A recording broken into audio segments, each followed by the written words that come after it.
Estableciendo la comunicación. Gracias.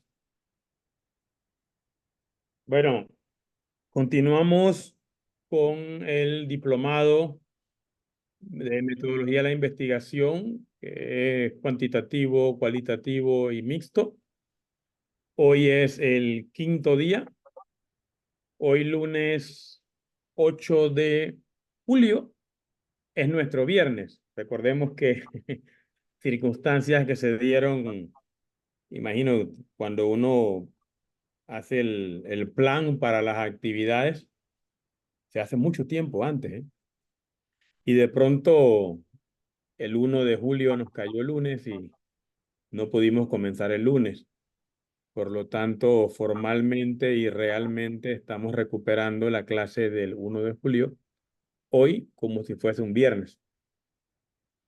De pronto hoy, lunes, último día del primer módulo de metodología de la investigación, que ha sido titulado Epistemología, con toda la intención de abordar en la investigación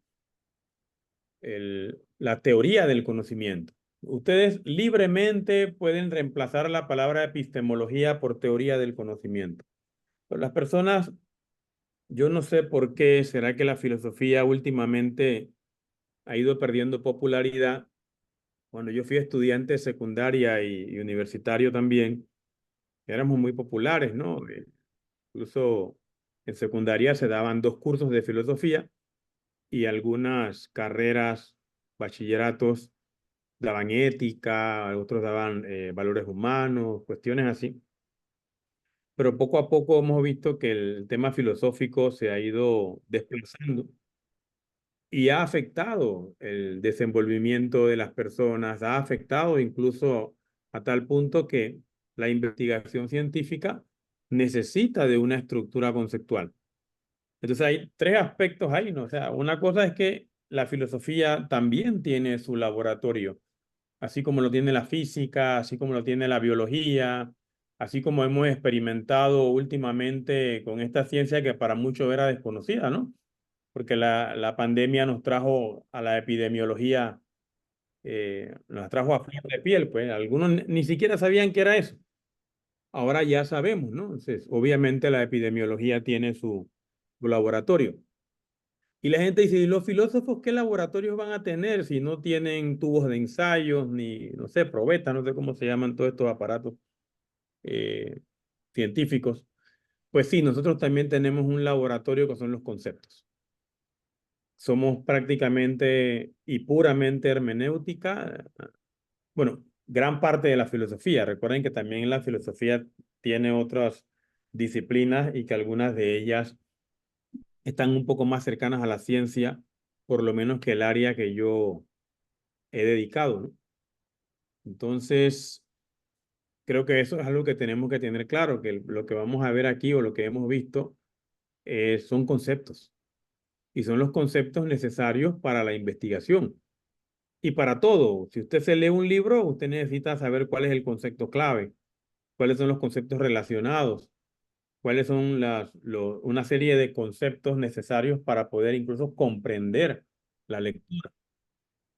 Sí, específicamente en epistemología, lo que nos interesa a nosotros es esa pregunta de qué conozco o qué es conocer, y nos invita al tema de la teoría del conocimiento. ¿Qué ser humano escapa de la teoría del conocimiento? Ninguno. Si casualmente lo que nos hace humanos es eso, la facultad que tenemos de conocer.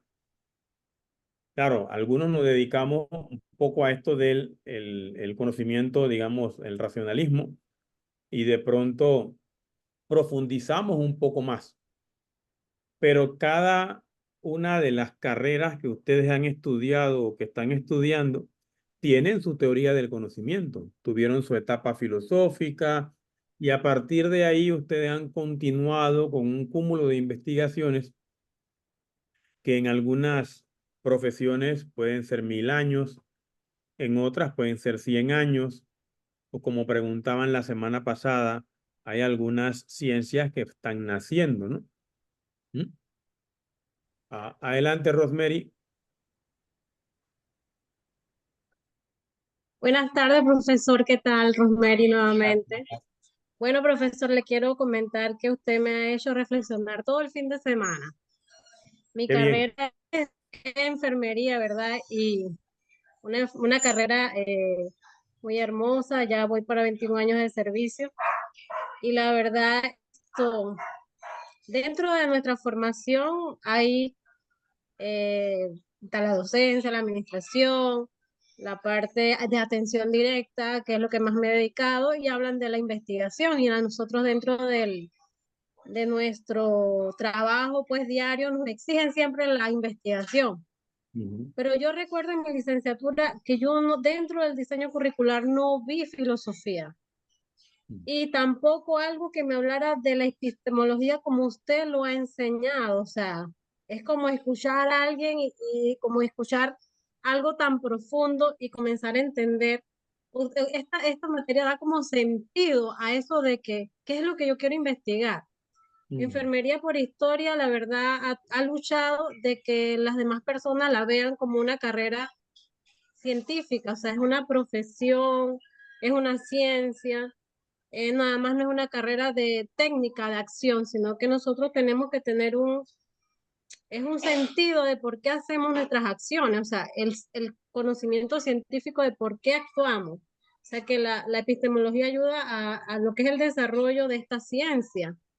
Y no sé si Excelente. estoy criticando mi propia carrera, pero siento que no sé si el plan de estudio actual tendrá esto como un tema dentro de lo que es la metodología de la investigación, pero yo nunca la había escuchado así con tanta profundidad y me ha hecho reflexionar tanto que me puse a buscar a mis teoristas y definitivamente todas mis teoristas ambos tienen base filosófica, o sea, han sido enfermeras, pero tienen doctoras en filosofía, en sociología. Entonces, si nosotros en la enfermería no tenemos este conocimiento, no tenemos sentido de dónde empezar a hacer una investigación. O sea, nosotros sabemos que tenemos que investigar, pero no hay un sentido porque le falta esa base, la base de la epistemología. Entonces, es una manera de darle sentido a qué nosotros tenemos que investigar eh, para poder entonces explicar nuestras acciones. No sé si me estoy dando a entender, pero esto es algo muy profundo y muy interesante y de verdad que me ha gustado mucho su clase y me remonta a nuestra teorista, nuestra creadora, nuestra madre que es Nightingale, Ujú. que en 1800 y tanto, dentro de la guerra de Crimea, ella salvó muchas vidas de los soldados y de los civiles porque ella observaba que no era que morían por heridas, morían era porque había agua contaminada, estaba todo contaminado, todo sucio, faltaba luz, faltaba el aseo, o sea, la higiene, que hoy en día lo vemos como muy normal, pero en esa época no era así. Y ella fue capaz de llevar toda esa observación a una teoría y a un modelo que hoy en día nosotros implementamos y que hace que nuestros pacientes se recuperen y sigan pues esto en rehabilitación o logren salir adelante.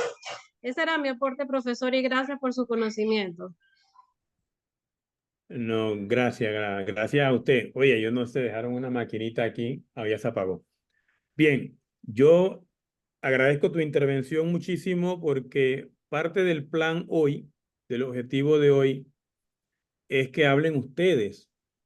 Yo quiero escuchar, yo me traje algo porque yo sé que cuesta un poco reaccionar tan rápido en una sola semana, aunque Rosemary lo ha hecho excelentemente. Ya la doctora Iris el viernes había hecho también una introducción así autovalorativa y de pronto yo planeé, bueno, voy a hablar una hora o tengo algo aquí, pero dos diapositivas, me dije, solamente voy a hablar dos diapositivas y quiero que la gente casualmente reaccione, comente exactamente lo que ha hecho Iris, perdón, Rosemary, y, y la segunda parte de tu comentario casualmente es lo que hay que hacer. Nosotros no podemos hacer ciencia como hacemos religión. Y a veces tenemos esa práctica, ¿no? O sea, Dios existe, sí, o sea, yo soy cristiano, soy musulmán, soy judío, lo que usted quiera, ¿no? Pero entonces uno no se pone a estar como criticando a Dios, ¿no? O sea, si ya uno va a ser religioso, uno se dedica al credo, uno no lo critica, pero a veces hacemos lo mismo con nuestra carrera.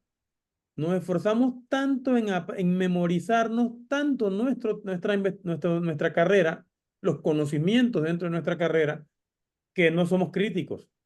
Y supuestamente el trabajo de investigación de licenciatura, a pesar de que es una descripción, debe de tener un poquito de crítica. Y ya a nivel de maestría usted tiene que ser crítico. Es decir, usted no está leyendo una Biblia. La Biblia no se critica, eso cada quien con su creencia. Pero cuando vamos al tema científico, sí hay que hacer esa crítica. Un poco lo que dice Rosemary, es una crítica a decir, bueno, es que carecemos en el currículum de herramientas conceptuales, pero también se puede carecer de temas éticos. Hay dos materias que estamos tratando de llevar a toda la universidad, se ha llevado, las quitan, las ponen, las quitan, y con la crisis que hay que no hay suficientes profesores de filosofía a nivel nacional, entonces de pronto a veces también es difícil dar los cursos, que es el curso de teoría del conocimiento y el curso de ética, que no se da en todas las carreras todavía. Entonces, esa es la expectativa, ¿no? O sea, cada profesión, cada carrera, cada escuela debería revisar, ahora mismo se están revisando los planes de estudio, ¿no? Tu currículum y decir, bueno, mira, una carrera como enfermería necesitaría por lo menos una teoría de la ciencia y necesita también ética, sobre todo por cómo nace esta práctica que hizo Florence Nightingale en el siglo XIX. Incluso los países anglosajones tienen una discusión interesante, Rosemary, porque ya nosotros en español, en el mundo hispano, ya entendemos conceptos como enfermería, enfermera y enfermero. Entonces yo me imagino que ustedes tendrán compañeros que son enfermeros y no hay ningún problema con eso. Pero en inglés no hay género. Entonces, la persona que viene es el nurse y ya la subjetividad invita a que es una mujer. Y hay un chiste, ¿no? Que ustedes si me dan licencia para hacer un chiste. Hay un chiste que, que tiene que ver con la llegada de la enfermera.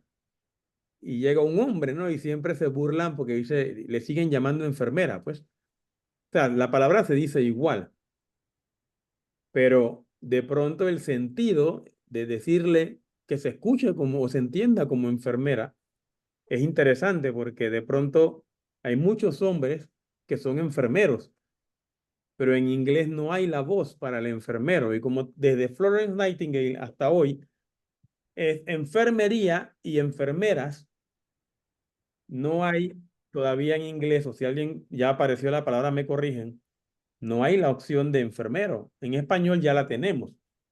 Asimismo, como en el pasado solamente habían doctores y no habían doctoras. Ahora ya inventamos la palabra doctora. Ya hasta se oye bien. Ahora estamos luchando con otro género, otras palabras como pilota, que la gente dice, oye, feo. Bueno, así mismo se escuchaba abogada, así mismo se escuchaba arquitecta, así mismo se escuchaba doctora. Ya ahora se escucha porque ya normalizamos la pronunciación. La enfermería es de esas áreas del conocimiento científico que ya no es solo cuido. La gente piensa de que, bueno, esto nada más es cuidar y ponerte un pañito caliente. No, la enfermería ha crecido muchísimo. E incluso hasta los salarios han mejorado muchísimo. Hay otros países en donde es toda una profesión. Para entrar ahí es todo un ritual y han copiado mucho de la manera en que se desarrolla la medicina, ¿no? Que si el uniforme, cómo se visten, cómo hablan, cómo interactúan con el médico e incluso ya operan, no en el sentido de médico, sino que tienen operaciones, pues, de que el médico se va y limpia aquí, o sea, ya hay ciertos trabajos que son más allá del mero cuido, ¿no? Hay enfermeras, o sea, el tema del, nada más enterrarte una aguja para mí es un tema ya mágico, una cosa que hay que tener mucho conocimiento. Bien, pero por ahí voy yo antes de darle la palabra a Randy, que me gustaría que hoy conversáramos mucho más. Yo voy a hacer algunos comentarios. Eh, Hubo alguien que me habló un poco de, así como Marcelino me habló de Mario Bunge, creo que hubo otro, pero se me olvida el nombre, que me habló de Gastón Bachelard. Y yo de Bachelard he leído algunas cosas y creo que Bachelard nos puede servir para cerrar hoy.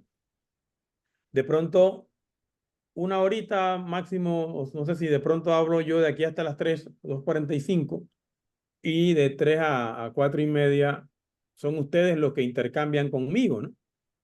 Con nosotros. Intercambiamos entre todos aquí un poco, a modo de cierre, esa crítica que le podemos hacer interna, esa crítica prohibida, pues, esta crítica prohibida que no hacemos en nuestra carrera, pero que ese tipo de crítica, autocrítica, puede ser la fundamentación de muchos temas de investigación.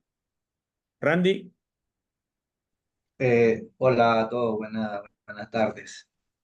Sí, profesor, aunado a lo que usted explicaba, yo pienso que una de las grandes situaciones que tenemos en la ciencia hoy día es que tenemos que aceptar que es cambiante, no es estática. Y creo que a veces la crítica de la sociedad, y dos críticas, la de la sociedad y la nuestra misma, porque nos empecinamos en que es estable y no es cierto, es cambiante, y también por parte de la sociedad, porque la sociedad quiere una respuesta de la temática que trabajemos. Por ejemplo, no importa que sea derecho, agronomía, medicina, esperamos que la solución esté al momento, pero hay mm, temáticas que no tienen solución al momento. Por ejemplo, una variedad de una planta que sea importante como el arroz lleva una enfermedad que no la podemos controlar porque acaba de llegar, no significa que los expertos de variedades o agrónomos no sean competentes. Significa que están ante un reto que no tenían en el pasado y que tienen que resolver. Ha sucedido con diversas enfermedades y diversas plagas, y asimismo ha sido la medicina. Entonces, hay dos cosas que tenemos que aprender, y una es la que tiene que ver con que todo, siempre va a haber algo nuevo que tenemos que tratar de resolver en nuestras carreras, y no es que los profesionales no quieran hacerlo, sino que simplemente a veces las herramientas no están. Otro detalle para mí que es importante y que veo que es la importancia también de trabajar la filosofía es que muchas veces los estudiantes y nosotros mismos también no sacamos tiempo para aprender a analizar, y analizar es bien complicado. Lo claro, digo de esta manera. ¿Por qué? Porque a veces, digamos, una lectura comprensiva y usted le pregunta, bueno, usted lo leyó, sí, ¿y qué entendió?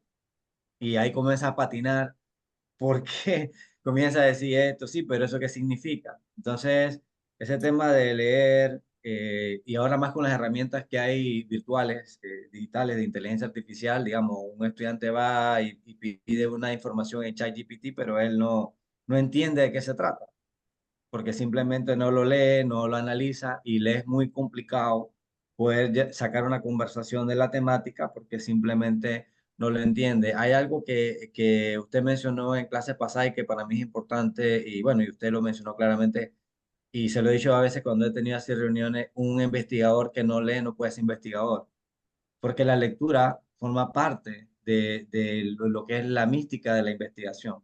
O sea, muchas veces nuestros discursos obviamente vienen de otras personas, y en la medida que se ha enriquecido es que podemos dar mayor análisis a nuestro punto de vista, porque nosotros nos transformamos en lo que yo escuché.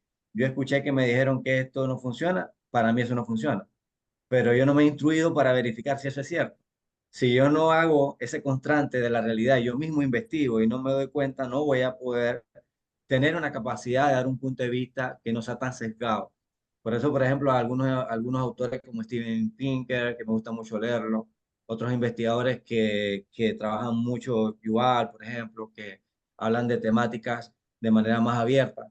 Entonces, yo creo que la lectura también forma parte de aquellos elementos necesarios para que un investigador pueda tener un punto de vista mucho más abierto, no tan cerrado, y que no simplemente nos transformemos en aquellas personas que escuchamos y decimos lo mismo que escuchamos de otros. excelente. Poco eso de lo de hoy, ¿no? Pero sí, yo creo que lo que pueden hacer es ir con una hojita en blanco, anotar algún comentario que usted quiera explicar, porque ya cuando regresemos del receso sí me gustaría escucharlos, ¿no? Y escucharlas, a la mayoría. Yo no tengo la expectativa que usted hable 5 minutos, de verdad no tenemos ese tiempo, pero quizás un comentario de 1 minuto, 2 minutos es suficiente. En esto de administrar el tiempo de habla o del hablante, cuando yo llevaba clubes de debate, yo sé que no es fácil. A veces hacíamos intervenciones de 45 segundos y la persona dejaba de hablar a los 30 segundos. Yo decía, pero ¿cómo no puedes hablar más de 30 segundos? Si tú te la pasas chismeando en los pasillos hasta 20 minutos. Entonces, no es lo mismo hablar con la confianza con la que uno cuenta un chisme. Creo que allá en el mundo de Olga se ha utilizado las técnicas como el cuchicheo y el chisme para darle a los muchachos confianza. Bueno, nada más que cambiar la información. No, no es una información inútil y personal, sino conocimiento. Entonces, ¿cómo usamos la técnica de cuando uno está conversando, echando un chisme o cuchicheando para poder transmitir información? Son técnicas que se están usando hoy para cuando las personas todavía tienen dificultad para hablar en público o se trancan un poco al expresarse, ¿no? Entonces, hoy no sé, con 1 minuto creo que sería suficiente un comentario de su carrera, un comentario epistemológico, ¿no? Bueno, una crítica que usted le hace a la carrera, de que carece, cosas que tendríamos que investigar. Hay muchas circunstancias también. Por ejemplo, el día viernes, cuando terminamos, yo salí a hacer unos mandados. Y al final decidí, yo muy poco hago supermercado en El Rey, porque yo vengo de la época en que El Rey era un buen supermercado. Y de pronto, cuando uno entra al Rey, ahora da un poco como de pena, ¿no? El Rey no tiene casi nada, el Rey anda como en crisis. Y me topé en una esquina con que el Rey últimamente, el Rey y una de sus eh, empresas asociadas, que es las farmacias Metro, traen ediciones de textos que son de colección, o sea, no son textos que se reproducen. Sale una sola producción y listo. Y vi estos que casualmente estaban ahí y me los quedé mirando, ¿no? Porque yo cuando estaba en los 20 años leía mucha epistemología, pues me dedicaba a eso y después me especialicé en filosofía práctica y nunca he dejado de leer epistemología. Entonces veo estos 7 libros y me quedo pensando y que bueno, pero los compro, no los compro. Los libros valen $4 nada más. Son de tapadura, son una muy bonita edición, miren, y son 7 teorías científicas, que a ustedes les sonarán más que a mí. Yo las conozco, pero yo me imagino que ustedes sí las han estudiado en sus carreras. Esta está la inducción electromagnética de Faraday, el núcleo atómico de Rutherford, la expansión al universo de Hubble, el análisis matemático de Euler, dicen algunos. Este es ya plenamente de la carrera, el cálculo infinitesimal de Leibniz, Gottfried Wilhelm Leibniz, la energía nuclear de Enrico Fermi y la teoría ondulatoria de la luz de Huygens. Y yo me quedé pensando, dije, ay, bueno, me tomo toda la semana dando epistemología y me encuentro esto. Esto no fue lo que yo vine a comprar, pero el deber llama y los compré, pues. Y ahí me imagino que durante el año, con otras cosas, los iré revisando para repasar, pero ya teorías específicas, ¿no? De teorías científicas, que son teorías de las ciencias naturales, pues. Todo esto pero si alguien de pronto está en el mundo de las ciencias naturales, eso lo están vendiendo en El Rey y cuesta $4. Pero la calidad del texto es de un texto de casi $20. Pero son ediciones que antes regalaban con las revistas. Pero ahora me imagino que El Rey las pone para venderlos a un precio súper, súper alcanzable de $4, que los textos en Panamá, o buenos libros, como hablábamos la semana pasada, en $4 no se consigue. Por si a alguien le agrada ese tipo de lectura, yo iré revisando con calma. No creo que durante este mes, pero quizás sí para el otro año, eh, si de pronto me sirven de ejemplos, ¿no? Que son ejemplos que quiero traer también a los textos así de epistemología, ¿no? Entonces sería un poco eso, ¿no? Hoy conversemos un poco sobre cómo cerrar esto, pero me agradaría mucho más que quizás en una hora empiecen a hablar ustedes, ¿no? De una manera técnica, de una manera crítica, sobre la, cada uno pueden hacer comentarios como, bueno, yo vengo de una ciencia dura que llamamos física, ciencia natural, y una de las dificultades que tenemos, un poco el panorama que nos ha abierto Randy también, dice, bueno, ¿cuáles son los problemas que hay hoy?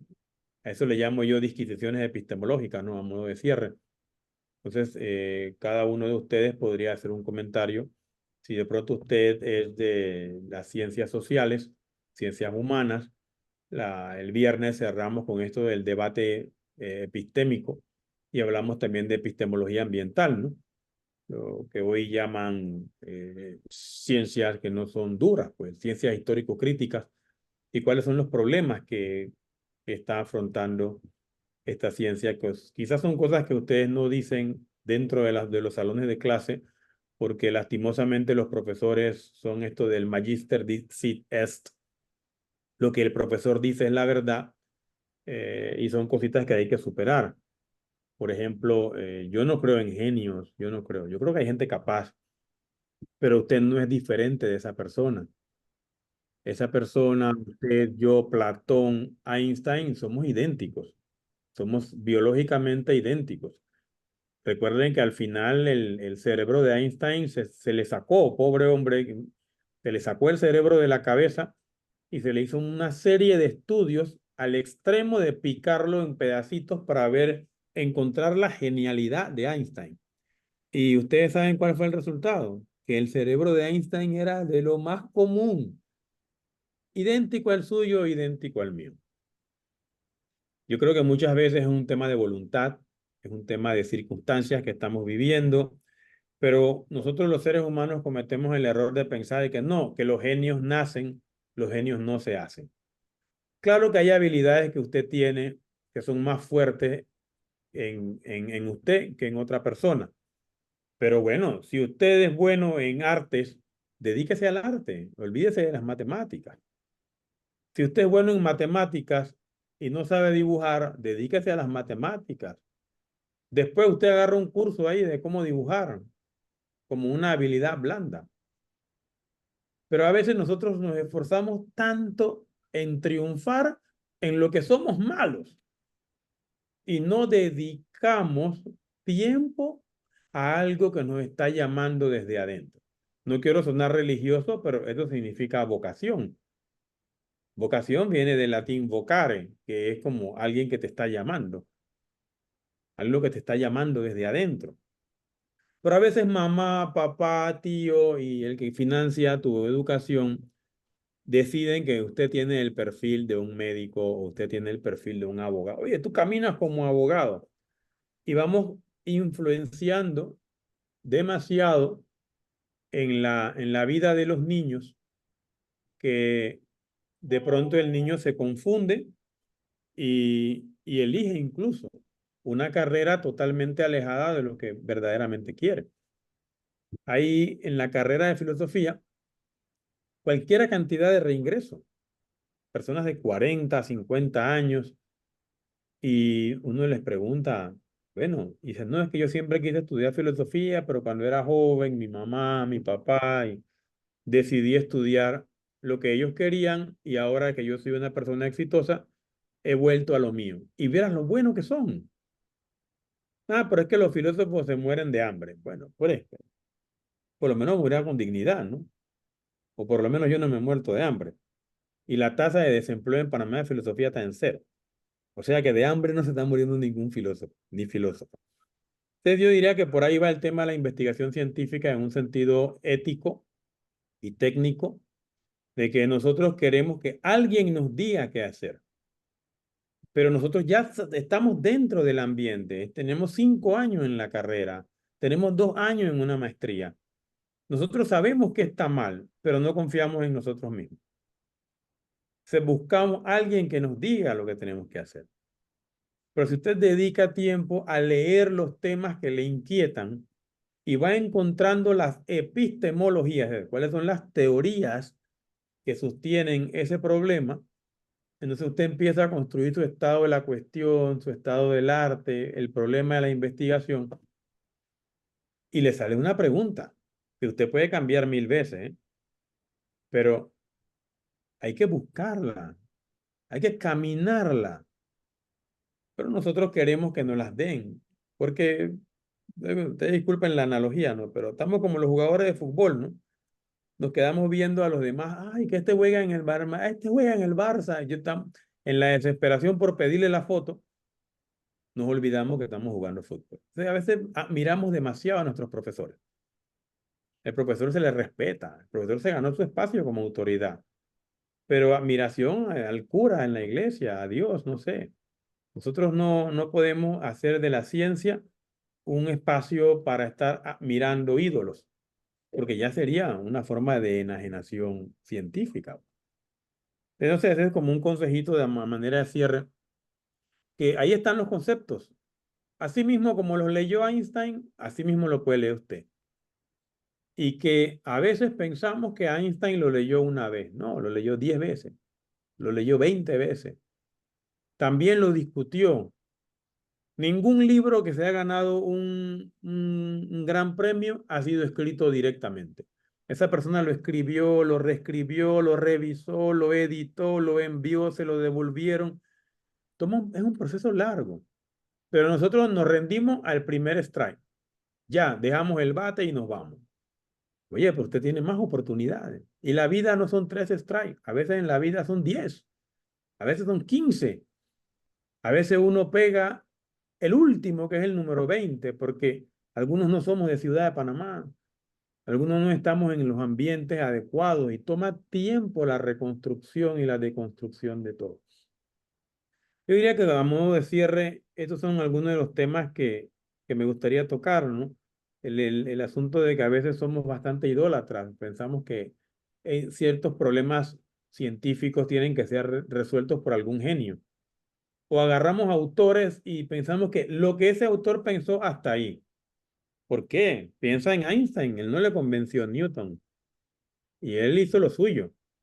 Ahora nos toca a nosotros hacer lo de nosotros. En cada área hacerse preguntas. No hay manera de hacer ciencia sin hacerse preguntas. Ojo, la ciencia no tiene que ver, no es una ciencia de preguntas, pero sí depende de ellas. Depende de ellas. Hay que leer, como dice Randy, hay que dedicarse a esto, hay que sacar una disciplina, 1 horita al día. Vamos 5 horas todos los días a la universidad y cuando salimos de la universidad no dedicamos ni 1 hora a la semana a seguir leyendo. O sea, es un cambio muy brusco. Hay que dedicarse a lo que uno ha estudiado.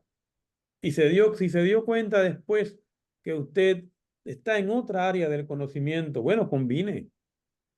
Combine. Aquí hay gente que ha declarado que tienen 2 profesiones. Usted las combina y de pronto hace algo fabuloso. Entonces ya al día de hoy hemos cubierto con claridad, digo yo, aunque ustedes me han hecho retroalimentación de que se va comprendiendo allá, de que epistemología es teoría del conocimiento. Punto. Pero no es la teoría del conocimiento general, sino es una teoría del conocimiento científico. Y que en el siglo XX se llevó al extremo. Y ese extremo, que es el movimiento de la filosofía de la ciencia, la lleva al extremo de lo que se llamó el positivismo lógico. Hay una ruptura entre la ciencia y la no ciencia. Y por ciencia se entenderá lo que yo puedo ver y tocar, lo observable y lo palpable. Todo lo demás pasa a ser no ciencia. Oye, pero creo que nosotros somos mayormente lo demás. Y eso lleva a que hayan corrientes nuevas, neopoperianas y otras que van a discutir sobre el tema, por ejemplo, el tema de la política, el tema de la sociología, el tema ambiental, y que son temas que tienen más que ver con el significado que con la verdad. Y irrumpe ahora en un mundo en donde todo es ciencia. Incluso hay gente que dice que la filosofía es una ciencia. ¿Yo qué puedo decirles, pues? Yo no estoy de acuerdo. Yo planteo a la filosofía como filosofía y todo lo demás sí ya es ciencia o historia, ¿no? Eso es todo lo que existe. Historia y filosofía. Porque el resultado de ambas es la ciencia. No existe más nada. Por decirlo así, pues siendo dando como un panorama muy amplio. O sea, hasta aquí eso es lo que nosotros nos planteábamos para, para el módulo 1, que sí es cierto que como filosofía se puede hacer más riguroso, se puede hacer más difícil. Si uno asume que todos los que están aquí ya conocen epistemología, uno sube esto al nivel 2 y empieza a poner P entonces Q y Q entonces y empieza a trabajar el aspecto lógico. Pero decía yo que como esto es un diplomado interdisciplinario, arrancáramos de algunos textos o cuestiones básicas que nos permitieran eh, ofrecer un panorama para que al final de hoy la gente se lleve algo, porque a veces elevamos tanto la cuestión epistemológica que al final no se entiende nada. Pero el que está hablando está súper claro. Yo he tratado de encontrar un punto medio en donde no sacrificar la calidad del curso, pero tampoco hacerlo tan abstracto que nadie lo comprenda. O sea, un punto medio en donde hemos podido discutir y hemos sobrevivido 5 días. Ahora pensándolo así, el quinto día es más relajado, dio espacio para que pensaran, como dice Rosemary, y nos permite ahora hacer comentarios un poquito más fuertes. Y yo digo, bueno, no hay forma de aprender si no es de los errores. Es que la ciencia es ensayo y error. Lo que estaba comentando Randy. A veces queremos ver que la ciencia sea una cuestión estable. Pero ¿cómo va a ser así si nosotros no somos los mismos de hace 1000 años? La ciencia, lo único constante en el conocimiento científico es el cambio. Estoy totalmente de acuerdo con Randy y no es la posición ni mía ni de Randy, sino que hay varios autores que sostienen eso. Entonces hay que aprender de los errores, hay que ponernos a prueba, hay que de verdad decir, bueno, si todos los gansos son blancos, hacer el ejercicio contrafáctico, ¿no? De verdad todos los cisnes son blancos. Aunque sea una verdad irrefutable, hay que llevarla a juicio, hay que juzgarla, hay que verificarla, hay que falsarla, hay que refutarla. Pero de pronto yo he visto clases en donde el profesor está diciendo algo interesante y siempre hay uno o dos, ya yo me sé eso. Bueno, pero eso también es un proceso. Si el profesor está diciendo algo importante y usted lo sabe, entonces usted está verificando que la información que usted tiene es importante. Está confirmando, está corroborando. ¿Puede falsarla? No, pero está reforzando que esa información de verdad no te la dijo un profesor de una manera religiosa. Que uno de los grandes problemas que tenemos aprendiendo de nuestros errores es que no nos atrevemos a hacerle frente al maestro. Oh, este señor es una autoridad y caemos en argumentos aberecundian. Se llaman falacias de la autoridad. El argumento aberecundian es eso, ¿no? Porque es verdad porque lo dijo él y él es una autoridad en la materia. ¿Quién dijo? A veces no importa que usted se choque contra la pared, pero ya usted verificó de que la pared era dura. No, usted ya superó la opinión. Claro, el profesor es una autoridad y el profesor te está diciendo la verdad, pero usted la tiene que verificar. tiene que intentar falsarla, tiene que intentar refutarla y en el camino quizás usted cubra mayor conocimiento de lo que cubrió el profesor, sobre todo porque todos los días y, a veces, y en otros idiomas está saliendo literatura nueva. El profesor llegó hasta un punto. Inevitablemente se va a morir y viene un relevo generacional que muchas veces y en muchos lugares no está cumpliendo su rol. Hay que prepararse. Hay que prepararse porque nadie va a ser eterno. Usted tiene que estar listo. Lo llaman y usted ya está listo. Usted no puede empezar a leer el día que lo contratan. Usted no puede empezar a tener experiencia el día que lo contratan. En el escándalo que hay hoy para sociologizar un poco esto, con el chico que llaman arquiterror, que si está bien o bien que lo hayan nombrado o no. Bueno, es que tiene la experiencia, aparentemente sí. Se creó la oportunidad haciendo el show de la crítica arquitectónica en Panamá. Sí, y ahora van a contratar a alguien en la alcaldía y la discusión es sí o no. Bueno, pero Disculpe, profesor, Jenny, soy de la Facultad de Arquitectura y es profesor igual que yo en la Facultad de Arquitectura y es conocedor del tema porque lo buscaban mucho en la sociedad para que lo ayuden. Y es así como la voz de la sociedad en desconocimiento de lo que es la construcción. Y la verdad que estamos, de verdad, él pide mucho, también mucha consulta mucho a muchos especialistas para poder responder muy bien. O sea, yo creo que si tuviéramos un arquiterror en todas las provincias, ¿verdad? Ayudaría mucho a la sociedad cuando van a comprar sus casas y no tuvieran esos desastres de casa. Y claro que tiene que cambiar mucho esto, claro, estas promotoras que hacen estas casas disque económicas y al final es un dolor de cabeza para las personas que de muy bajos recursos. Así que yo sí, lo felicito. Esa era mi intervención en esa parte. Jenny, y yo creo es de una vez establecer la relación de la facultad con la alcaldía y buscar el coordinador de asuntos estudiantiles para que se pueda hacer práctica profesional allá y a través de él ahora que va a hacer, porque nuestras instituciones están desconectadas. Práctica Sí, sí, profesional, eso es verdad. servicio social, de una vez. Si ya uno de los de la facultad se fue para allá, tender el puente. Mira, vamos a llamar a los muchachos de servicio social que te apoyan porque él se va a agotar. El trabajo es abarcador. Sí, sí. Pero si van los muchachos a hacer servicios sociales con el coordinador de asuntos, conozco el tema porque el coordinador de asuntos estudiantiles en humanidades soy yo.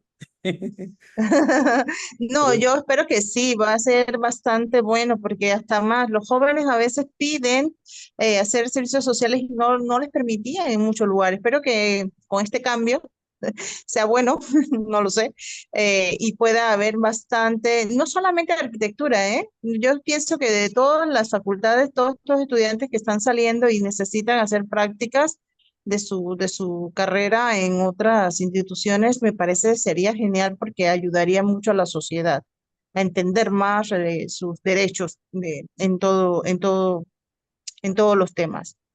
Claro, Siento. y es que a veces estamos esperando, y así nos educaron. Nos educaron para esperar resultados. Ah, ya te graduaste de médico, ya espera que venga la facultad o el hospital y te contrate. Te graduaste de abogado, siéntate en tu casa a que busquen al que se graduó de Sigmalanda. No, no, eso ya murió en el siglo XX. Ahora hay que crear las oportunidades. Asimismo es la investigación científica. Usted tiene que crearlo. Este señor lo van a poner ya las comisiones de servicio social y de práctica profesional de toda la facultad a reunirse con el coordinador y generar 5 proyectos y presentárselo allá a la alcaldía para que vayan 100 muchachos al año allá. Y así él, cuando está trabajando, tiene 2, 3, 4, 5 personas que lo están asistiendo y en lo que refiere a arquitectura, porque no pueden hacer, ya no se puede hacer servicio social de pintar ni techo. Tiene que, bueno, ustedes creo que sí, pero específicamente en el área donde él está, que tiene que ver con ustedes. Se creó la oportunidad. Bueno, está bien, ahora hay que hagan el trabajo bien. Entonces hay que apoyarlo. Eso mismo en todas las carreras. ¿Cómo usted se crea cómo usted se convierte en un arquiterror, pero de la sociología, de la filosofía, de la medicina, no sé, de enfermería. Cómo uno sale al mundo y empieza a llevar su profesión al mundo. Y en el mundo usted se va a encontrar los temas. Dice, ah, mira, hay una situación aquí X, y usted regresa a la facultad con su tema de investigación y busca un asesor. Y el asesor le dice, oye, excelente, eso nunca se ha hecho. Geografía, ahí está Gamboa, ¿eh? Colón o Panamá. No se ha resuelto. Es una comunidad que se creó durante el tema del ferrocarril y que después pasó y se formalizó durante la construcción del canal. Es decir, que ya se creó dentro de la región interoceánica. Nunca perteneció a nuestro mapa, por decirlo así, o cualquier geógrafo me puede corregir, pero que se ve ahora mismo la gente vive en Gamboa y paga sus impuestos en Colón. El lío que tenemos aquí en Condado del Rey, que si somos San Miguelito, que si somos Betania o si somos Ancón. Entonces somos vecinos, pero no estamos a veces ni en el mismo distrito ni en el mismo corregimiento. Es interesante porque son cosas que están viviéndose ahora, pero nosotros queremos los temas en los salones de clase. Que el profesor nos los dé. Busque sus temas, búsquelos en el mundo, discutan entre ustedes, vea cómo se hace en otros países, tráigalo acá. Tenemos que crear nuestras oportunidades. Y la investigación científica debe ir en esa dirección. Yo hoy quiero, perdón, ya esto lo vimos, ya todo esto lo vimos, este bunge es bravo, ¿no? Bien, yo hoy quiero seguir en esa dirección, ¿no? De que la teoría del conocimiento y la teoría del conocimiento científico, a pesar de que en algunos lugares se están reconciliando en temas muy generales, se quieren mantener un tanto separadas, pues, porque la epistemología es teoría del conocimiento científico. Pero hay teorías del conocimiento que mantienen sus discusiones en ámbitos metafísicos, que eso no tiene nada de malo. Creo que el positivismo lógico ahí fue un poquito duro, ¿no? Nosotros, hay mucho en la sociedad que vivimos que atiende más al significado que al tema de la, de los hechos, de la cuestión fáctica. Entonces, epistemología y metafísica son toda una tradición en la historia del pensamiento. Que cuando uno está leyendo, de pronto es un poco difícil separar algunas tradiciones, por ejemplo, como lo ha sido la filosofía analítica, que tiende a ser una filosofía más científica, una filosofía tipo positivismo lógico, y que generalmente se va a desarrollar en toda la región sajona, ¿no? Los ingleses, incluyendo a los Estados Unidos.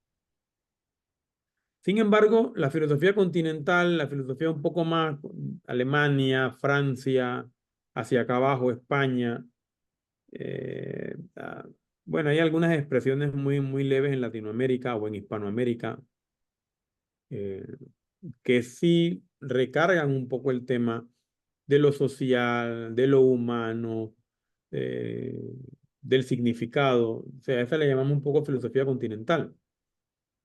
Y por eso a mí me hubiera gustado un poco fortalecer el tema estructural, ¿no? Autores como Ferdinand de Saussure, que dedican mucho tiempo al tema de la lingüística y la semiótica. Estas discusiones no son una cuestión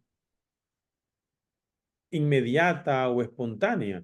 El conocimiento tampoco es ni inmediato ni espontáneo. Ya el año pasado yo tomé la decisión con el curso de filosofía antigua de que íbamos a revisar la mayor cantidad de diálogos en la clase, porque aquí en Europa se leen los diálogos y en Panamá leemos enciclopedias. Yo dije, no voy a dar más clases. Bueno, yo nunca he dado clase con enciclopedia, yo uso directamente los libros. Y yo le entregué a cada estudiante un diálogo de Platón. Y bueno, yo me he leído la mayoría, alguno por ahí no he terminado de leerlo. Y salió el asunto del crátilo, por ejemplo. Y se discutieron temas concernientes a los universales y a cuando le ponemos nombres a las cosas. Y la clase quedó inquieta porque 2500 años un tipo hablando sobre por qué le ponemos un nombre a algo. ¿Por qué? ¿Por qué le llamamos libro a un libro? ¿Por qué le llamamos vaso a un vaso? ¿Cuál es la relación que hay entre la palabra, el objeto e incluso la utilidad que tiene ese objeto? Pero Ferdinand de Saussure, que es un autor que me gusta, me gustaría poder leerlo muchísimo más, dedicarme a él, pero son autores que hay que leer con mucha calma porque la lingüística no, no es fácil, pues. Nosotros en filosofía tenemos las áreas y filosofía del lenguaje es de otra área. Yo aún me meto en todas, pero obviamente no puedo profundizar en todas como lo hago en filosofía práctica o en epistemología. Pero me parece interesante que Ferdinand de Saussure aporta algo adicional a la discusión estructuralista, ¿no? Epistemológica. Dice, nosotros no solamente le ponemos nombre a las cosas, sino... y se nos han vendido bien, Se está pero encendiendo mucho el hay micrófono, China, Rogelio. ¿Sí? Ya se ha encendido varias veces para ver si lo controlas. Gracias. Sí, entonces, imagínese, ¿a quién se le ocurriría esto de las onomatopeyas? Porque una cosa es un revólver, otra cosa es un disparo que está relacionado con el revólver, pero ¿a quién se le ocurriría escribir una palabra como boom? Y dice, bueno, ¿y nosotros por qué le ponemos nombre, una palabra, a un sonido? Y a lo largo de nuestra historia, tenemos todo un vocabulario de onomatopeyas. ¿Cuál es el sentido? ¿Cuál es el significado? O sea, en el mundo de Ferdinand de Saussure, el tema de la semiótica es importante. Y incluso, a mí me gustaría algún día estudiar los adagios, porque los ancianos, los viejos que ya no existen, entre la policía y los médicos, le han quitado por lo menos a toda una etapa de la vida que tiene que ver con la vida de ser un anciano. Ya no hay ancianos, hay adultos mayores, hay menores de edad. Eso a mí me confunde. Yo cuando pase de 50, que estoy un poquito lejos todavía, yo quiero ser un viejo. Y seré un viejo que se verá joven, no sé. Pero yo quiero ser un viejo o un anciano. Pero yo no quiero ser un adulto mayor. Yo no entiendo qué significa eso. Pero los viejos antes decían, si hace miau, es un gato. Entonces Ferdinand de Saussure se mete en eso, ¿no? Se dice, bueno, ¿cuáles son las características que tiene una palabra? O sea, la palabra gato tiene unas características particulares que hacen de la definición del gato diferente de la definición del perro, diferente de la definición de la vaca. No voy a profundizar mucho, pero quizá en un sentido muy superficial, cuando uno dice gato, uno no solamente está diciendo gato. En ese mismo instante, usted está diciendo que no es una refrigeradora, que no es una computadora, que no es una puerta, pero que aunque sea un animal, tampoco es un elefante, tampoco es un perro, tampoco es una hormiga, es un gato. Pero la palabra gato también responde a otras características. Por ejemplo, a que ese animal que llamamos gato tiene que hacer miau. Entonces hay un poco de chistes por ahí ahora de que le enseñan a las cotorras y a los papagayos a ladrar o aullar. Y entonces se preguntan, bueno, si ladra es un perro, pero es una cotorra, ¿no? De Saussure no se mete en esa parte tanto de la utilidad, pero lo que sí nos dice es que hay una relación importante en el asunto del lenguaje y el carácter semiótico del lenguaje. Porque las palabras tienen un significado. Y entra en la discusión típica del siglo XX de la diferencia entre sentido y significado. Y es que las ciencias naturales, sobre todo, tienen sentido, porque el sentido se adquiere desde la experiencia, desde lo observable, de lo palpable, pero el significado es diferente. A mí me gusta mucho Ferdinand de Saussure. No voy a meterme tanto porque ya lo que viene es lógica y poner pues, los palitos y los numeritos. Y no, yo lo que no quiero es provocarle más inquietudes el último día, pero dejarle saber que hay un estructuralismo que forma parte de esta tradición epistemológica y que tienen un grupo de autores que son autores leídos también en otro sentido, como lo es Jean-Paul Sartre, porque todo el movimiento existencialista, bueno, no todo, pero parte del movimiento existencialista, filosofía, van a estar bastante cerca del estructuralismo. Michel Foucault, que para mí ya Michel Foucault sería como post-estructuralista. Tiene un libro, yo lo tengo aquí, que se llama Las palabras y las cosas, y le dedica tiempo a entender la relación entre las palabras y las cosas. Que habían solicitado la semana pasada, de estos autores básicos que hay que leer, hay creo que 2 libros de Gastón Bachelard que a mí me gustan bastante, que tienen que ver con la teoría de la ciencia, ¿no?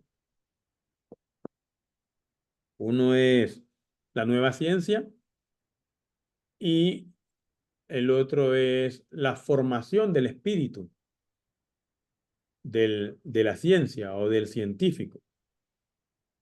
Entonces, creo que a partir de aquí es donde vamos a agarrar un poco la discusión posterior, porque un poco Bachelard lo que nos va a hablar es de lo que él definía como el obstáculo epistemológico. Ojo, de nuevo, epistemológico es teoría del conocimiento. Teoría del conocimiento es qué yo conozco. O sea, si yo digo, la noción del obstáculo epistemológico es algo muy relativo a cuáles son los obstáculos que yo tengo para adquirir conocimiento, para conocer. Bachelard pone una lista un poquito larga de obstáculos. Vayan pensando cuál es el obstáculo de ustedes, ¿no? Para cuando van a hablar ahora, dicen, mira, el obstáculo más grande en mi, en mi carrera, en mi licenciatura, en mi profesión, es este. Por ejemplo, Bachelard tiene una crítica a lo que él llama la experiencia básica, porque la gente repite el método científico de una manera tan sencilla que dice observación, experimentación, teoría y ley. Pero dice Bachelard que no es cualquier experiencia, que cuando estamos hablando de la experiencia en un sentido, digamos, científico, la llamada experiencia científica, déjame ver si tengo algo por aquí que pueda compartir con ustedes. La llamada experiencia científica, página 15. Algo anoté por la 15. Ajá. No es cualquier experiencia, es una experiencia científica, porque nosotros tenemos experiencias que son muy básicas. Y creo que ahora podríamos, antes de terminar esta parte, leer un poco el tema mitológico en torno a la experiencia, porque no es cualquier experiencia de la que estamos hablando en la ciencia, sino de lo que Bachelard le llamaría la experiencia científica, porque las otras experiencias son experiencias que son tan básicas que pueden convertirse en un obstáculo para el conocer. El hecho de que usted llegue y vea un río y va caminando rápido y va describiendo el río porque ya se va el autobús y se va. Usted llevó una experiencia que tuvo con el río, pero quizás tuvo una experiencia muy subjetiva. Te puede decir, bueno, es que el río me pareció bonito, pero usted no se metió en el río. Usted no tuvo una experiencia científica de sentarse a sacar cantidad de agua, densidad de esto, revisar. Usted no se tomó el trabajo de tener una experiencia científica sobre ese río. Usted no lo ha comprobado, no lo ha llevado a discusión, no lo ha compartido con otras personas para ver de que eso sea una experiencia algo más allá de lo individual, que es el razonamiento inductivo.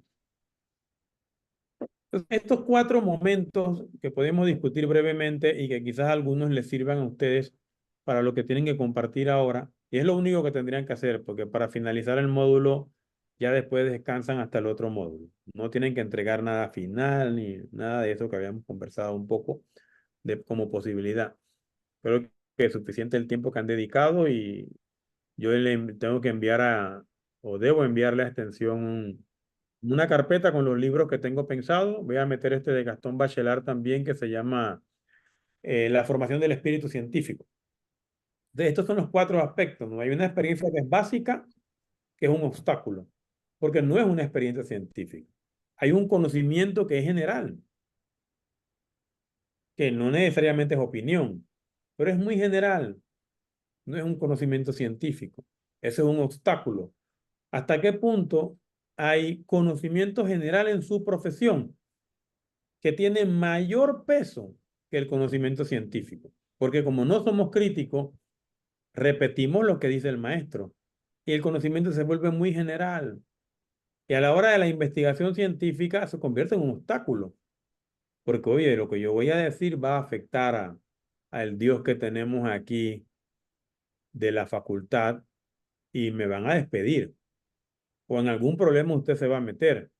¿Y cuánto ha sufrido el desarrollo científico y la evolución científica de retrasarse porque algún ser humano quiere adulación por un articulito que publicó hace 50 años? Y todavía está ahí con 80 años resistiéndose al cambio y atrasando. Porque si vas a producir, ok, pero si vas a atrasar, ya es momento para retirarse. Lo verbal. Hay tanta información, tanto obstáculo verbal. Hay tanta información que no necesariamente opinión, pero son cosas que decimos y que utilizamos como que forman parte de aquellos obstáculos a la hora del desarrollo de la investigación científica. También esa tendencia que tenemos hacia lo útil. Hay algo un poco difícil que yo le comento a los estudiantes de filosofía y le digo, mira, la filosofía es inútil. La filosofía es inútil porque realmente el acto filosófico como acto mental, como facultad de la razón, obviamente es un acto racional. Eso no es útil. Lo útil y lo racional incluso se oponen. Entonces, la ciencia, el conocimiento científico, deviene de lo racional, no de lo útil. Jenny, Nomás iba a preguntarle, como dijo que iba a mandar una lista de los libros, estas diapositivas que hemos estado viendo con usted a lo largo de estos 5 días, ¿también las va a enviar como documento de estas clases? si ustedes lo desean, yo Pregunto. lo puedo mandar también en la carpeta, ¿no? Yo Sí, tengo los exacto. libros aquí puestos ya en el escritorio. Tengo que sacar algunos Ujú. del drive que tengo de filosofía de la ciencia y poner algunos, ¿no? Eso nada más es para, digamos, el quien lo quiera leer, quien quiera tener literatura. Y yo se lo envío como no tengo correos, nada, yo se lo envío a extensión y ellos se lo reenvían a ustedes. Si ustedes quieren las diapositivas, yo las comparto, ¿no? Digamos que eso es público. Conocimiento debe ser público. Sí, Sí, entonces, profesor, adelante. buenas tardes. Nos sería muy útil las presentaciones que se ha hecho, a pesar de que yo he tomado apunte, pero como que lo directo lo tenemos en las diapositivas. Así que se lo agradezco, profesor. Ok, perfecto. Tampoco es algo que está escrito en piedra, ¿no? Son cosas que yo voy trabajando y es muy posible que si lo vuelvo a hacer, la próxima vez tenga 20, 30 diapositivas más, porque uno va ampliando en los tanteos que uno va haciendo cada vez que hay las oportunidades de compartir, ¿no? Entonces, esta creo que nada más tiene como 60 diapositivas y yo tengo otro de ética que ya se va como por 100, porque cada vez que comparto, entonces yo cada vez que voy a dar clases, si yo veo que falta algo, yo añado, y es algo que siempre está en crecimiento. Como todo, como en la investigación y en la educación, todo siempre debe estar en constante crecimiento o en cambio. No, no necesariamente cambio en este sentido, pero en crecimiento. Así que yo le daría lo que tengo hasta ahora y quizás la siguiente vez, si se da la oportunidad, haya hecho ajustes o haya ampliado. Pero sí, sí, vale la, vale el compartirlo con ustedes, ¿no? Rogelio, Buenas tardes, profesor. ¿Me escucha bien? sí.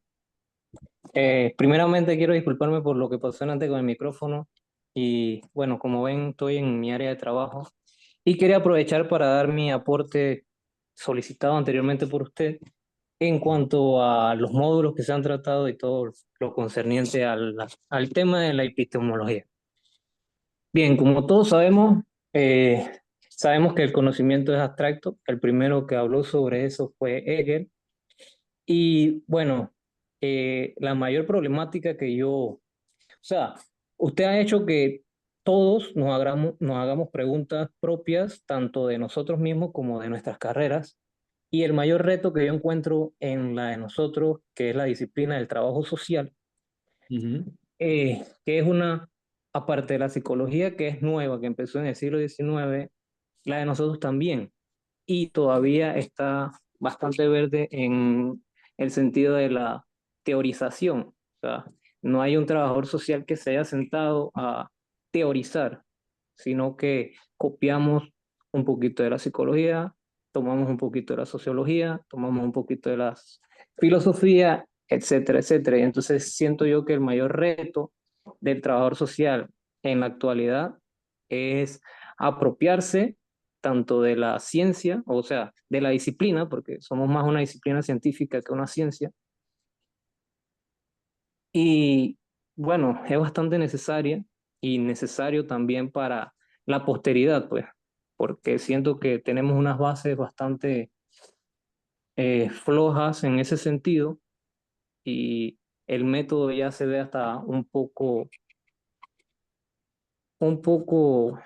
diluido porque el ser es cambiante, ¿no? El ser es abstracto y a diario va obteniendo conocimientos y siento yo que es lo que nos está sucediendo en la actualidad. Claro. También he visto que nadie quiere, en cuanto a, se ha tomado una, una corriente a no hacer tesis, ya prácticamente en la carrera de nosotros no se hacen tesis. Si son una o dos, es mucho, pero se ha propagandado más lo que es la práctica, las materias de maestría, que sí, o sea, uno busca la parte no menos complicada, como le dije aquella vez con mi comentario de la tesis sobre corrupción. eh, Nos vamos por lo fácil, pero no generamos conocimiento y caemos en el cómodo que en un futuro nos pueden reemplazar. Sí. Bueno, yo no lo veo tan dramático, pero sí en un futuro que ya es el presente de ustedes, el asunto de la administración pública es la que más se va a relacionar con la inteligencia artificial. Todavía en las empresas privadas el tema de la inteligencia artificial lo usan por seguridad y cuestiones así. Pero en la empresa pública, perdón, en la administración pública va a ser inevitable. O sea que yo no estoy muy preocupado por si en el futuro va a haber corrupción, porque cada día va a disminuir más. Solamente hay que apretar un botón y usted aparece en lo que es el show político, ¿no?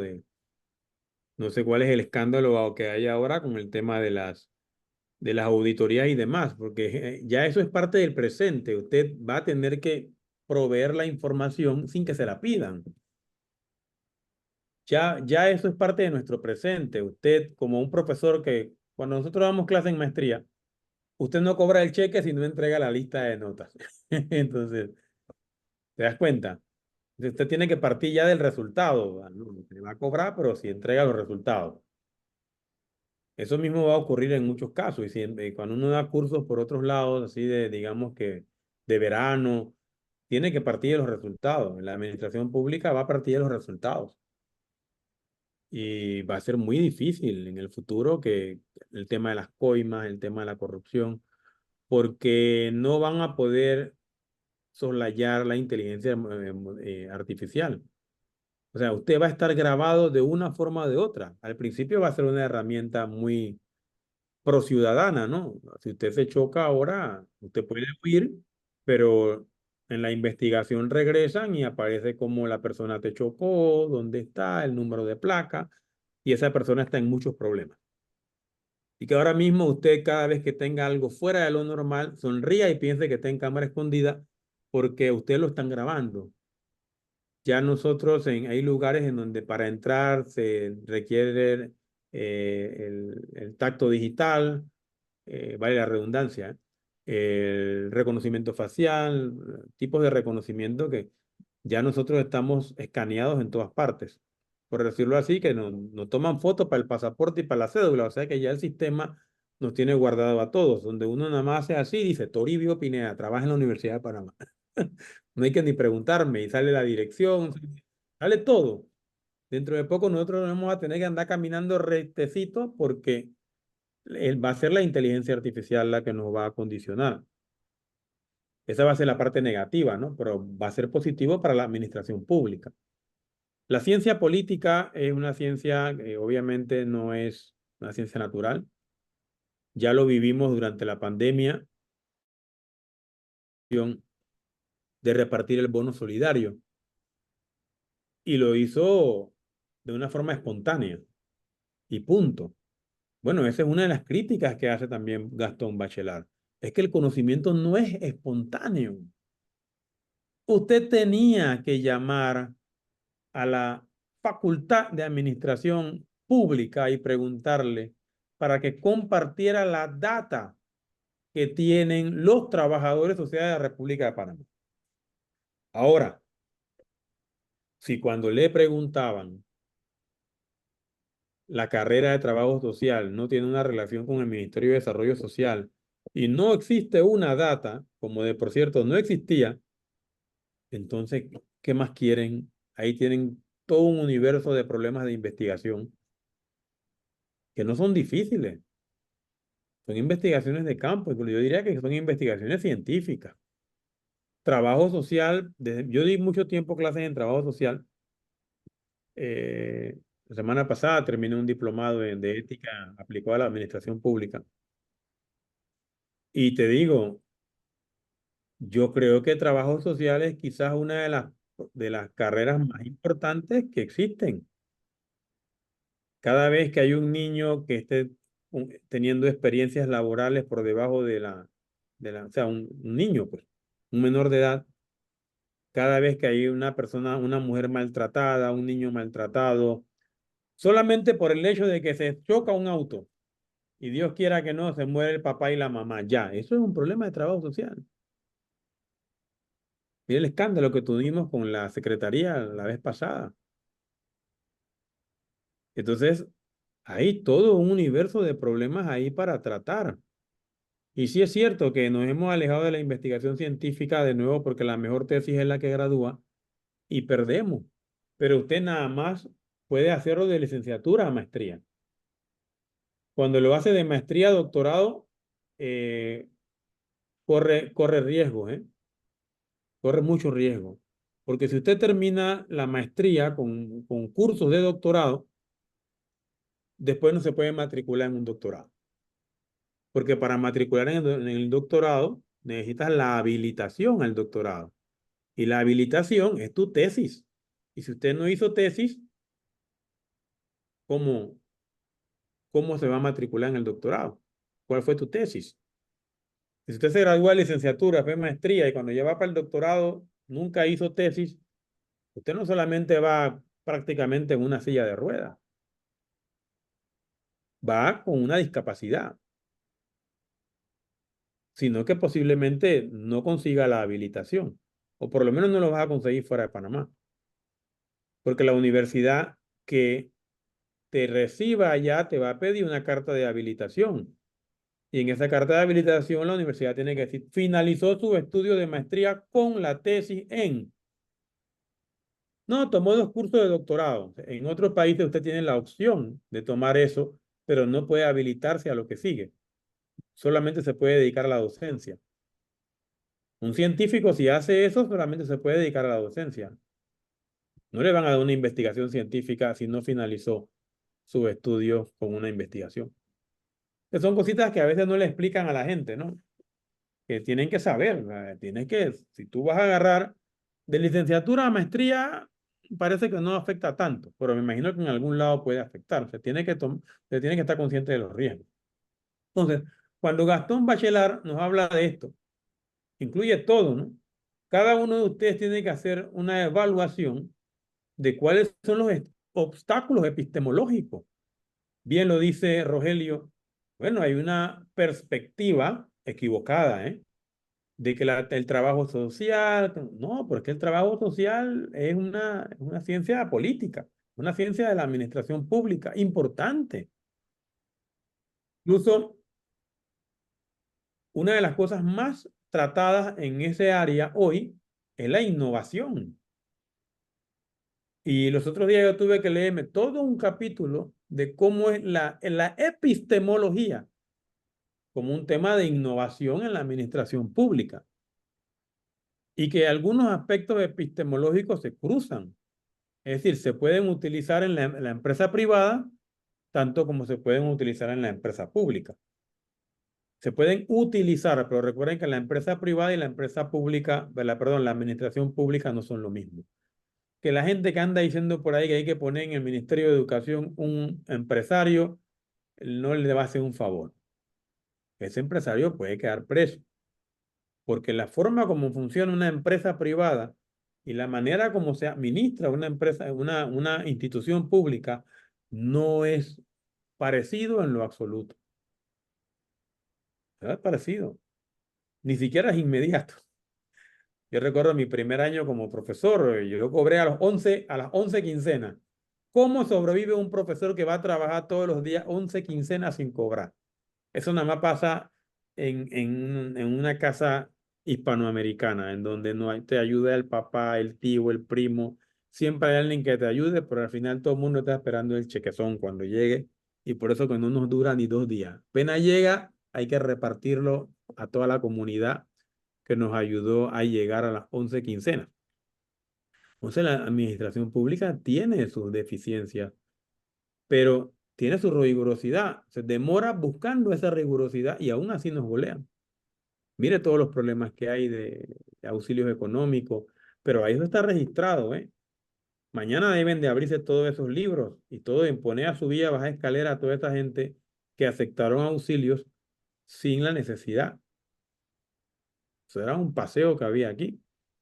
Entonces, en este sentido, epistemológicamente hablando, ya seas de trabajo social, ya seas de educación, ya seas de enfermería, ya seas de medicina, el tema epistemológico tiene que ver con el acto mismo de conocer. Punto. ¿Qué usted conoce? Bueno, lo de la medicina. ¿Qué usted conoce? Bueno, lo del trabajo social. Entonces, no es que las ciencias médicas son mejores que las ciencias políticas. No, no, no, eso es totalmente falso. Ambas tienen el mismo input, el acto de conocer. A partir de ahí hay toda una historia de las ideas que determina una serie de teorías del conocimiento científico que soportan cada una de las ciencias que ustedes ostentan. Pero que a la vez, junto con el desarrollo científico y tecnológico y digamos epistemológico, que es la teoría del conocimiento, ahí digamos que metido y cruzado como el freno que le ponemos al vehículo, están estos obstáculos que por lo menos Gastón Bachelard le llama obstáculos epistemológicos. Quizás pueda brevemente mencionar algunos. Dice, la ciencia, tanto en su principio como en su necesidad de coronamiento, se opone en absoluto a la opinión. Y esto fue lo que dimos el primer día. Una cosa es la opinión, otra cosa es el conocimiento general y otra cosa es el conocimiento científico. Aún podemos cruzar un poquito el conocimiento general con el conocimiento científico, aunque para Bachelard eso es un obstáculo, pero es algo que ocurre, pero no hay espacio en la epistemología para la opinión. Aquí usted opina a la casa. ¿Por qué? Porque en la casa uno opina lo que uno quiera. Es más, si hay un lugar donde uno no piensa es en la casa. Uno siempre piensa mal. En mi casa no se hace, en mi casa sí se hace. Ahí nadie está pensando, ahí todo el mundo da una opinión prácticamente de autoridad. Sobre todo en la crianza, ¿no? ¿Qué nos queda a los padres? Hay que mentirle a los hijos. ¿Qué usted va a hacer? No le va a hablar a un niño de 5 años sobre la verdad. Y después poco a poco usted va sutilizando la mentira y la va convirtiendo en verdad, ¿no? Y imagínese que cuando uno inicia su vida como padre, la mayoría de los niños piensan de que los papás somos millonarios. Porque el niño dice, yo quiero un helado, usted se lo da. Yo quiero, usted se lo da. Yo quiero, usted se lo da. Y llega un punto en usted ve, este niño pide mucho, hay que ponerle ya un cortapisas aquí. Pero el niño va desarrollando la mentalidad de que mi papá me lo puede dar todo, mi mamá me lo puede dar todo. O sea, mi mamá y mi papá son millonarios. El niño no sabe que usted trabaja, que usted le va a explicar a un niño que usted trabaja. Usted le explica eso ya cuando tenga más de 12 años, 14 años. Entonces, hay algo que llamamos la opinión, que es una cosa súper variable, de lo cual uno no va a obtener ningún tipo de conocimiento. Entonces, para Bachelard, el punto de partida para poder abordar una noción de obstáculo epistemológico es la superación de la opinión. En todas las carreras. Nadie quiere su opinión en trabajo social. Nadie quiere su opinión en ciencia de la educación. Usted llegó a mi clase, me hizo una supervisión. Yo no quiero que usted me diga que me gustó o no me gustó. Yo quiero que usted reconozca, oiga, el abordaje conceptual, el manejo escénico, el tratamiento entre docente y estudiante, o sea, el vocabulario técnico que usted va a usar para supervisarme. Yo no quiero tu opinión. Yo quiero conocimiento para yo poder anotar y poder mejorar, pero que me gustó mucho. Esa opinión, una opinión cargada posiblemente de prejuicios. ¿Qué fue lo que te gustó? ¿Que estaba bien vestido, que no estaba bien vestido? Esa es la crítica que hace Sócrates en el mundo antiguo. Dice, bueno, es que el mundo se ha dedicado a las apariencias del conocer y no a conocer. Entonces hay gente que aparenta muy bien, pero ¿es eso conocimiento? No, eso es una construcción basada en opiniones. El conocimiento no es una apariencia. El conocimiento es el resultado de una experiencia científica. Claro que hay otro tipo de conocimiento, pero ese no es el que estamos hablando aquí. Dice también Gastón Bachelard, el espíritu científico nos impide tener opinión sobre cuestiones que no comprendemos. Punto. Tengo un amigo que dice, uno nunca dice que uno no sabe, uno siempre dice algo. Yo le digo, negativo. Si yo no sé algo, digo no sé. Y si no lo comprendo, me quedo callado. Ese es un punto de partida epistemológico. Usted no puede opinar de lo que ni sabe, ni comprende, ni entiende. Ni conoce, pues, para ponerle todos los niveles. Conocer, entender, comprender. Si usted no puede opinar, usted no puede decir nada, porque si usted dice algo, eso es una mera opinión. No tiene cabida en la epistemología. Eso es un obstáculo para la investigación científica. Usted perdió su tiempo ahí. Es como citar algo del Rincón del Vago, que ustedes me dijeron que ya lo cerraron. Usted perdió su tiempo. Eso es una opinión. Eso le va a tumbar su tesis. Voy a citar algunos aspectos más de Bachelard que me parecen interesantes, de verdad. Yo tenía rato de no... Hace muchos años yo había leído a Bachelard y con el comentario que me hicieron, que yo lo había usado en una cita, pero volví a revisar la formación del espíritu.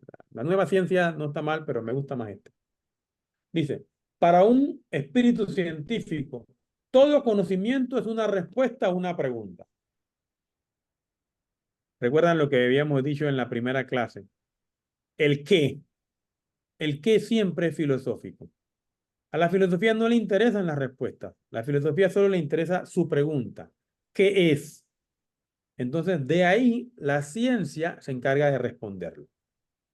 A la ciencia sí le importan las respuestas.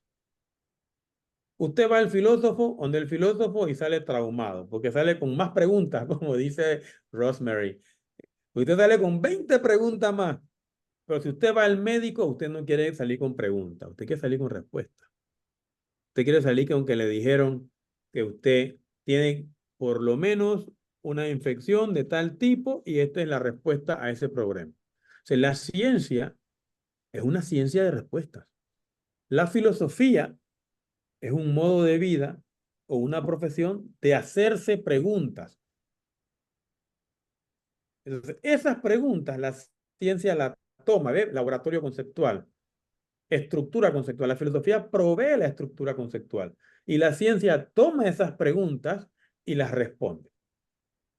Y a lo largo de la historia de la ciencia, la misma pregunta ha tenido 20 respuestas diferentes. Y aquí lo hablamos la semana pasada, nada más con el maquillaje. Solamente con el maquillaje podríamos hablar de una historia desastrosa de la ciencia. Habría que preguntarse, ¿y ustedes qué se están poniendo en la cara hoy? ¿Qué se están poniendo? Porque hace 100 años las mujeres y los hombres se ponían el maquillaje y eso era normal.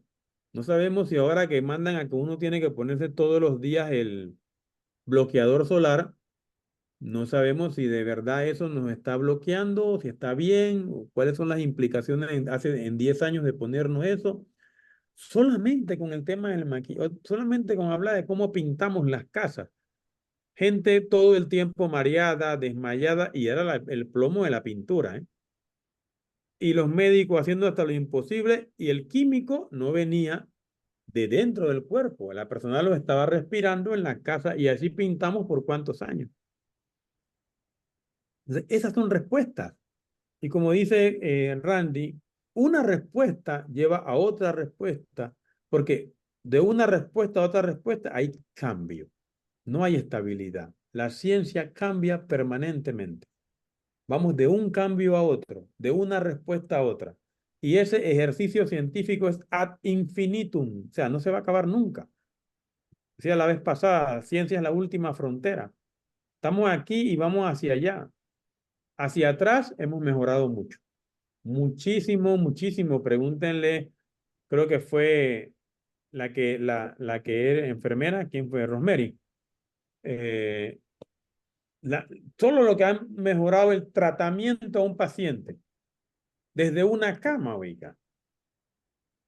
Ya usted no le van a tirar en ningún piso, ya hay una cama, ahora se aprieta un botón y sube la espalda y sube el pie y hay camas que se calientan y hay unas que hasta hablan. Y usted le aprieta un botón y viene la enfermera y le aprieta el otro botón y viene el médico y aprieta otro botón y se enciende el televisor. ¿Cuánto costará una de estas camas, no? O sea, entonces, eso es producto de la ciencia.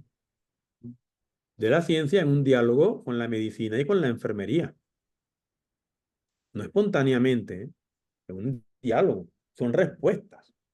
Dice entonces Gastón Bachelard también, el obstáculo epistemológico se incrusta en el conocimiento no formulado. Una manera bonita de decir nuevamente opinión. No construimos investigación sobre la opinión. Todo lo que le parezca opinión a ustedes ni lo miren, porque se va a convertir en un obstáculo en su investigación científica. Usted construye investigación solo de conocimiento, no de opinión. Dice, nuestro espíritu, dice justamente Bergson, tiene una tendencia irresistible a considerar más claras las ideas que le son útiles más frecuentemente. A mí me gusta mucho también Henri Bergson, que parece que a Bachelard también le gusta. Pero es que nosotros, quizás por culpa de la opinión, tenemos la tendencia a ver o a darle más importancia a lo útil que a la propia razón. Y en el momento epistemológico, el conocimiento que a mí me importa en una investigación es lo que viene como producto de la razón, no lo útil. Lo que me es útil en el momento, como estamos hablando ahora mismo. Te es útil pasar de una licenciatura a una maestría, de una maestría a un doctorado con unos cursos. Pero esa es una utilidad. Pero vas perdiendo, vas a necesitar muchos diplomados, muchas experiencias en paralelo para poder recuperar lo que es producto de la razón, que es el conocimiento. El conocimiento no es utilidad. El conocimiento está relacionado con lo racional. Claro que en el siglo XX se nos fue la mano en racionalidad. Yo lo acepto. En el siglo XX se nos fue la mano en racionalidad y por eso es que comentaba que hay que meterle mucho a la ética. Porque a veces la razón, como racionalidad científica, pues, se va al extremo. Imagínense, construir hornos enormes para quemar seres humanos. Eso no tiene sentido. Tiene un sentido científico, porque el horno, oye, imagínate, si un hornito aquí en la estufa, $400, $300, ahora hace un horno donde tú vas a meter 100, 500 personas y las vas a incinerar a todas. ¿Qué cantidad de combustible? O sea, hay todo un trabajo científico ahí, pero también absurdo. O sea, hay una diferencia entre lo racional y lo razonable. Porque lo racional no necesariamente está relacionado con el bienestar, pero lo razonable tiene que ver con el uso de esa razón, de esa racionalidad científica para el bienestar de los seres humanos. Pero en esa discusión Bachelard no se va al tema de lo racional y lo razonable. Dice que a veces dedicamos mucho tiempo a la utilidad, más allá de la racionalidad. ¿Y qué ocurre, según Bachelard? Que cuando empezamos a dedicar más atención a la utilidad como resultado del proceso del conocer que al conocimiento como un ejercicio de la razón, entonces el espíritu que desarrolla la investigación científica se va diezmando, se va diezmando. Y empieza a dominar esa utilidad y llegamos a un punto en donde ya se detiene el desarrollo científico. Se detiene por completo, porque tratamos de conservar ciertas prácticas que fundamentalmente tienen que ir cambiando. En la página 18 también dice Bachelard, en efecto, las crisis del crecimiento del pensamiento implican una refundición total del sistema del saber. Entonces, la cabeza bien hecha debe ser rehecha. Esto suena más a ciencias de la educación, porque de verdad tenemos que cambiar toda esta manera en que conocemos. Yo no puedo seguir pensando de que la única manera que yo adquiero conocimiento es con el profesor. Yo también puedo leerme el libro y discutirlo con el profesor. Suerte, es muy posible que algo que el profesor dijo sea diferente a lo que dice el libro. Mira, ser profesor es una profesión arriesgada. Cualquier día te sale un estudiante de estos loquitos y se lee el libro y cuando tú... Dice, pero en la página 10 dice algo diferente a lo que usted está diciendo. Por eso es muy importante no estar usando Wikipedia y resúmenes de internet, porque si el estudiante va al libro de texto, te tumba la clase. Y es que es un problema. Bueno, así es la vida es dura, la vida no es justa. Pero hay profesionales llegando a las aulas a enseñar y son los poseedores del conocimiento y transferimos lo que sabemos. ¿Quién ha dicho eso? Hay que cambiar toda esa estructura, todo el sistema del saber, una especie de momento epistemológico. Y hay que refundar la manera en que pensamos. Hay que volver al texto. Hay que criticar también el texto. Hay que ir al contexto. ¿Por qué Hegel pensó esto? ¿Por qué Platón pensó esto? ¿Qué pensó Hegel? ¿Qué pensó Platón? Y después, digo, ¿qué pienso yo? Jesús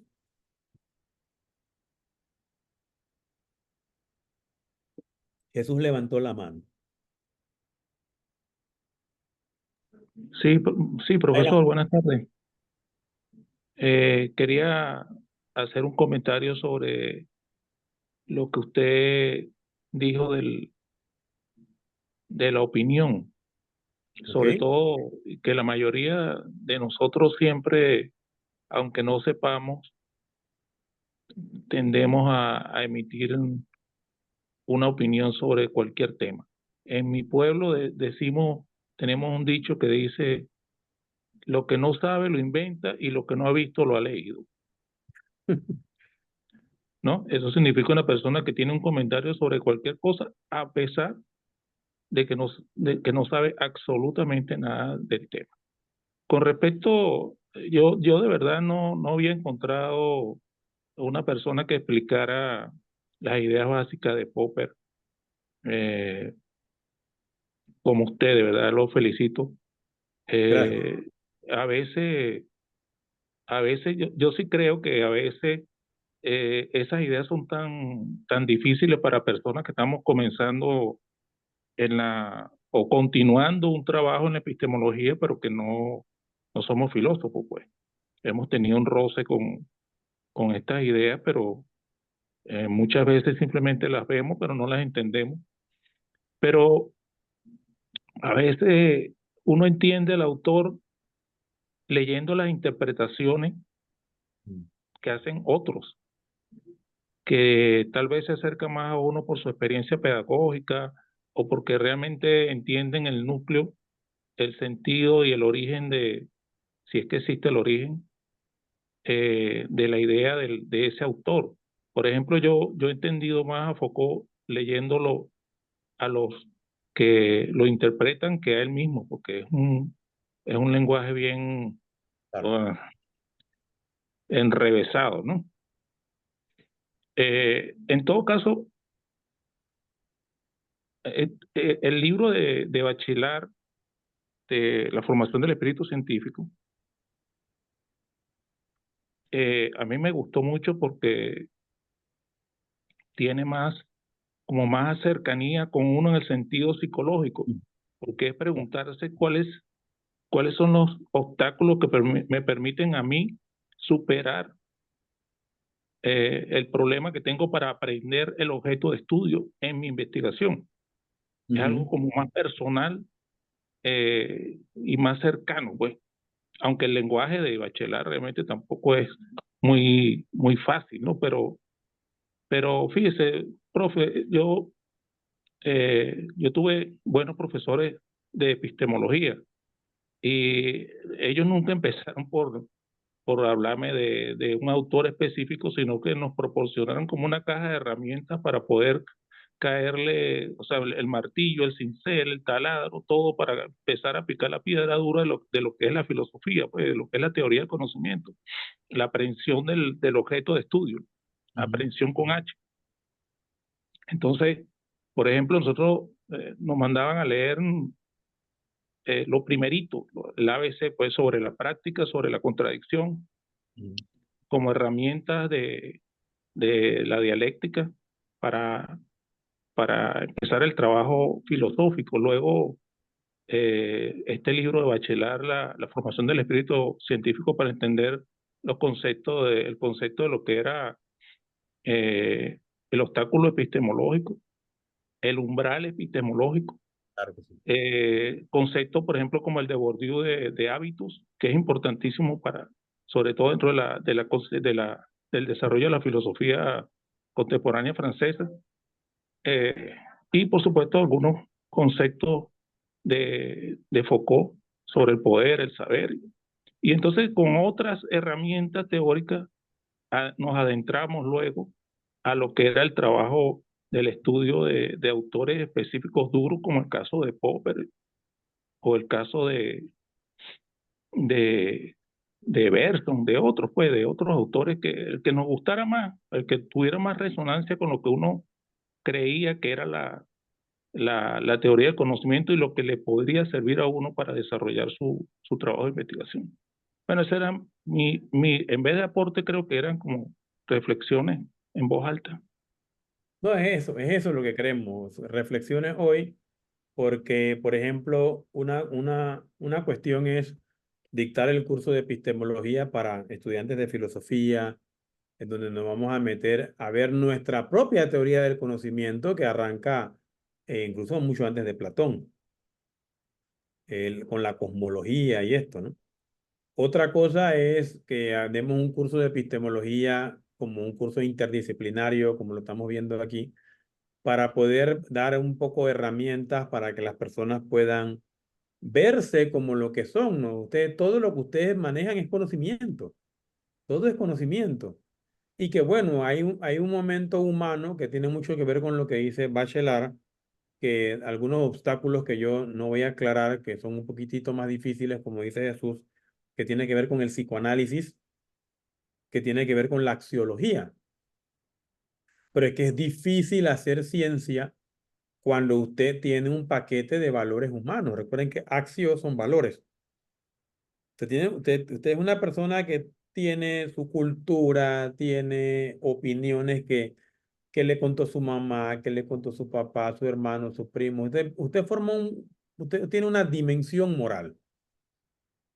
Y de ahora usted no puede saltar como si la investigación científica va a tener un punto de partida de cero, como dice Jesús, sino que ahora usted tiene mucha información previa, pero que quizás toda esa información no tiene nada que ver con la investigación, pero influye en usted como sujeto cuando usted está valorando o verificando la información, o evaluándola o recolectándola.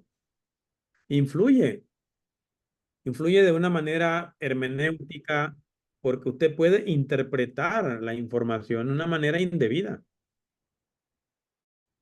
Por ejemplo, cuando empecé a leer a Foucault, hace un tiempo yo empecé con los textos de historia de la sexualidad y después, no, yo empecé con Vigilar y Castigar hace como en el 2007. Después pasamos a Historia de la Sexualidad, donde está su biopolítica. Yo tengo un artículo por ahí de biopolítica libre en Google.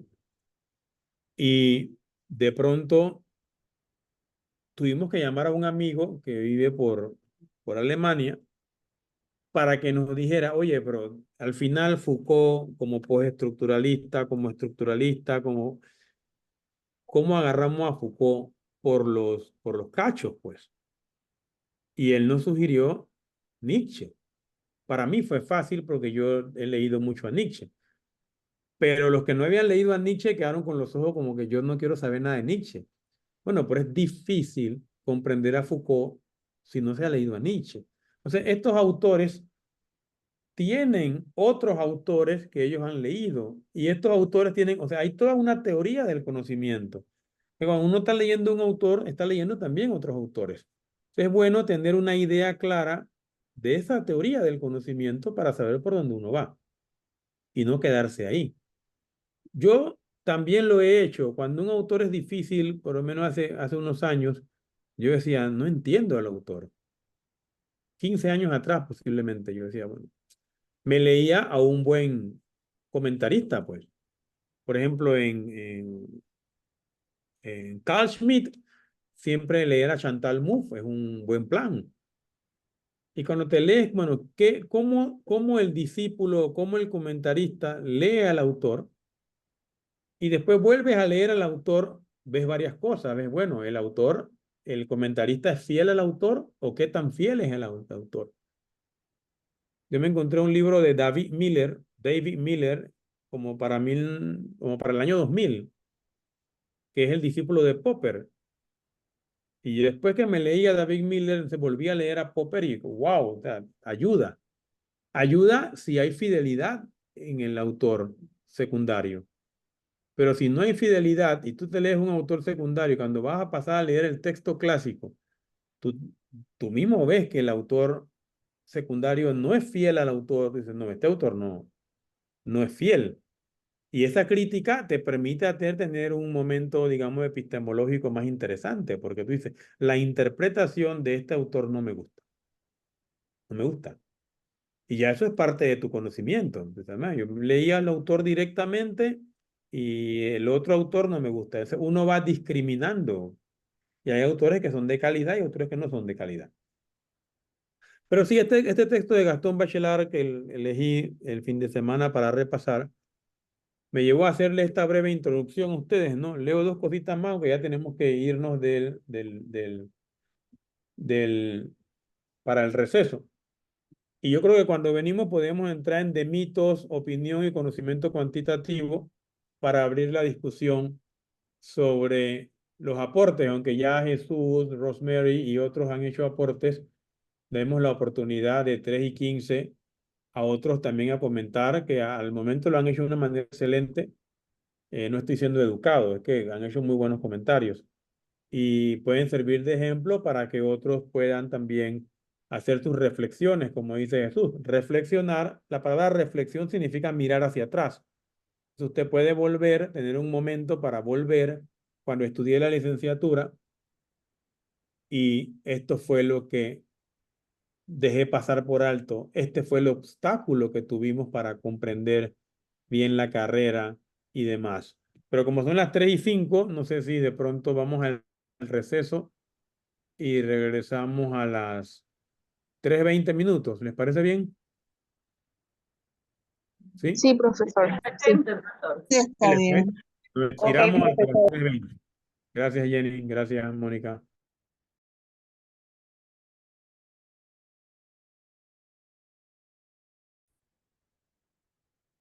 Gracias.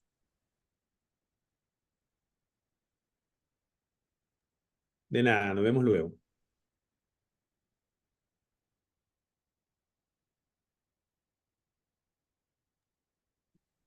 Bueno, regresamos. Voy a buscar aquí una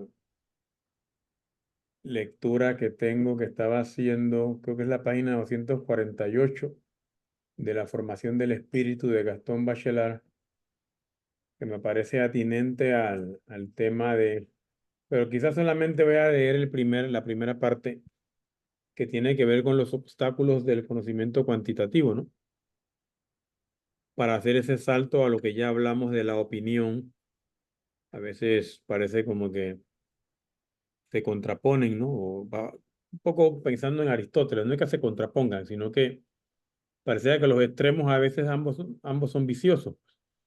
Una opinión que carece de todo tipo de hechos que permitan su cuantificación. Y en el otro extremo tenemos un conocimiento cuantitativo que, en cierta forma, algunos lo consideran como conocimiento, ¿no? Pero ¿hasta qué punto también el conocimiento cuantitativo se puede convertir en un obstáculo? Y Gastón Bachelard dedica una última parte de la formación del espíritu científico eh, a este obstáculo, ¿no? Después que termino yo de leer esto, me gustaría que entonces empecemos con el intercambio sencillo, donde cada uno de ustedes o la mayoría de ustedes pueda compartir un poco para ya cerrar el primer módulo del diplomado de metodología de la investigación cuantitativa, cualitativa y mixta, el primer módulo de epistemología, teoría del conocimiento científico. Dice entonces Gastón Bachelard, un conocimiento objetivo inmediato, por el hecho mismo de ser cualitativo, es necesariamente falaz. Aporta un error que ha de rectificarse. carga fatalmente al objeto con impresiones subjetivas. Habrá, pues, que descargar el conocimiento objetivo. Hay que psicoanalizarlo. Un poco lo que comentaba Jesús, ¿no? El tema del psicoanálisis es importante en la lectura de Gastón Bachelard, por lo menos desde la mitad de la obra en adelante, ¿no? Sobre todo cuando habla de este tercer obstáculo. Un conocimiento inmediato es, en principio, subjetivo, apropiándose de la realidad como de un bien, proporciona certidumbres prematuras que traban, más que ayudan al conocimiento objetivo. Tal es la conclusión filosófica que estimamos que puede deducirse del conjunto de los capítulos precedentes.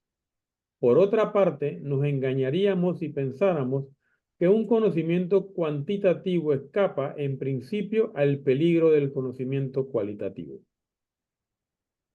La magnitud no es objetiva automáticamente y es suficiente apartarse de los objetos usuales para dar cabida a las determinaciones geométricas más bizarras, a las determinaciones cuantitativas más fantasiosas. Como en ciertos aspectos el objeto científico es siempre un objeto nuevo, se comprende de inmediato que las primeras determinaciones sean casi fatalmente inadecuadas. Son necesarios largos estudios para que un fenómeno nuevo haga aparecer una variable conveniente. Así, siguiendo la evolución de las medidas eléctricas, es asombroso el carácter tardío de los trabajos de Coulomb. En sí, a veces decimos que, bueno, esto es una investigación cualitativa y por ser cualitativa, denme un minuto.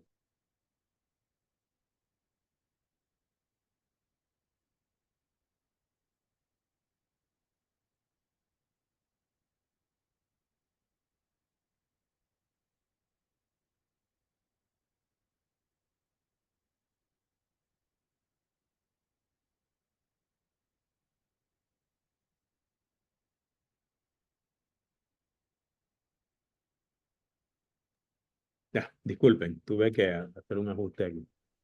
Bien, entonces a veces pensamos que el conocimiento cualitativo solo él es subjetivo y que el conocimiento cuantitativo escapa de estar influenciado por la subjetividad de quien está haciendo la investigación. Y Bachelard nos dice que no, que en realidad todo esto del conocimiento cuantitativo también sufre de las mismas circunstancias que el conocimiento cualitativo. Déjame ver algo aquí en el chat. Encargado del programa, disculpen, pero tengo... ok. Bueno, las grabaciones de la clase, eso, la misma coordinación se encarga de hacer el trabajo de descargarla y se le envía como unos enlaces. Y ustedes tendrán acceso, me imagino, que a lo largo del diplomado o antes del siguiente módulo de eso. Pero eso me imagino que se lo puede explicar Mercedes o Heidi, que son las que manejan esos temas. Y sí, bueno, ya a las 4 yo creo que una media hora más y ya vamos finalizando hoy. Entonces, esta última parte con Gastón Bachelard vale la pena porque cada uno de ustedes en sus profesiones, en sus carreras, en su manera de ver al mundo, saben cuáles son los obstáculos, saben cuáles son las opiniones, saben cuáles son la manera como se puede como volver demasiado estática o más, se vuelve como muy dura el conocimiento cuantitativo, nadie lo critica, nadie, o sea, no está sujeto a cosas nuevas, no está sujeto a ser evaluado, reevaluado, criticado. Todo esto de que cambiar nuestro sistema de pensar implica que tenemos que revisar también nuestras teorías del conocimiento. A ver si en el pasado hay algo que se nos pasó, algo que de pronto no se atendió con la debida rigurosidad o que en su momento era un contexto diferente, ¿no? ideas de la construcción del Canal de Panamá ahí hace 300 años. Pero la primera idea de construir un canal por Panamá tiene como resultado idea impracticable. O sea que no es una idea nueva, no es una idea del siglo XIX. Era impracticable. ¿Verdad? ¿Cómo vamos a abrir el país por la mitad? No existía la tecnología. E incluso cuando se hizo el canal de Suez, se hizo con unos retroexcavadoras para arena, no para el terreno tropical nuestro, con que fueron las grandes dificultades que tienen todavía en el siglo XIX.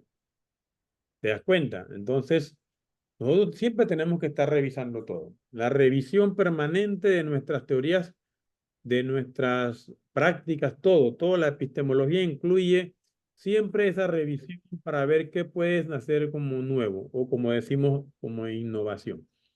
No sé si empezamos el periodo, tenemos una hora exacta para compartir, periodo de compartir algunos obstáculos, opiniones, reflexiones en torno a su profesión y en relación con el diplomado. Comienza Luz Irene. Sí, profesor, muchas gracias. Desde el día 1 he estado reflexionando sobre las Qué bien. limitantes de lo que yo hago, ¿no?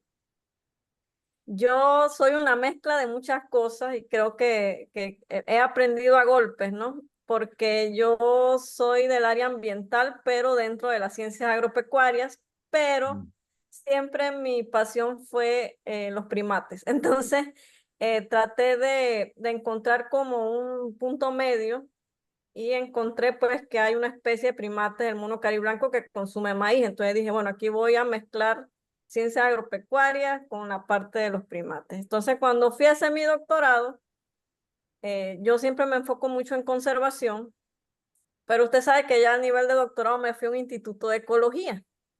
Y para mí la conservación no se puede hacer ni estudiar sin las personas.